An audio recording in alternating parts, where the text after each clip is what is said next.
All right, so if you haven't seen the first video that I did with the first two ratios on here, we are making equivalent ratios. So this is the fraction, 8/12, 4/5. These are all simplified versions, by the way, 7/5 and 7/12.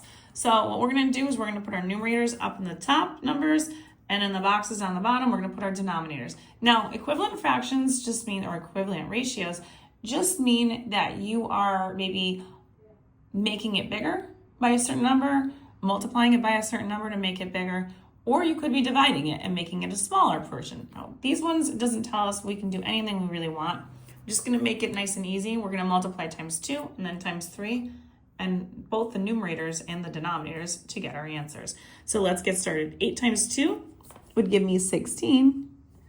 And then we're gonna do the same thing down here on the bottom. 11 times 2.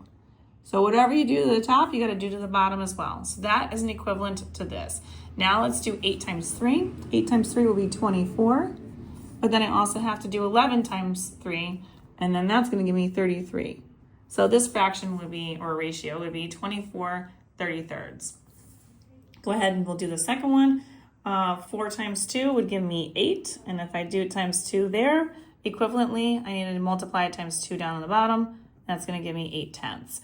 Now we'll do the same thing times 3. 4 times 3 would give me 12. And then we gotta multiply the bottom by 3 as well. 5 times 3 is 15. So 12/15 is an equivalent ratio to 4/5.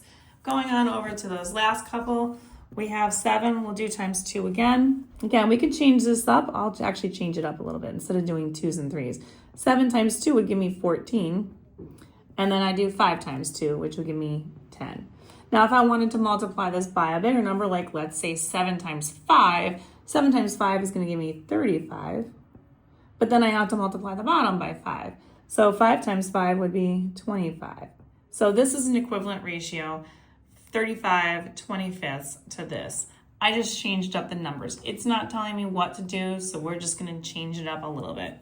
We'll go ahead and the last one, change it up completely. Let's do 7 times 4. 7 times 4 will be 28. And then we're gonna multiply times 4 down here on 12. 12 times 4 will be 48. And then let's go ahead and we'll do times, let's go with 6. 7 times 6 is gonna be 42. And then if I do 12 times 6, hopefully we know that one off the top of our heads. And if we don't, well, that's okay. 12 times 6 is 72. So 42/72 is also an equivalent ratio. But again, remembering when you're doing equivalent ratios, you do want to multiply both the numerator and the denominator by the same number to make it an equivalent ratio. If you want more questions like these, find them on my YouTube, Instagram, and TikTok at U1 Algebra. All these are going to be located in the Are You Ready for Middle School Math? And make sure you follow me, like, share, do all the things so that you know you're ready to go for math class.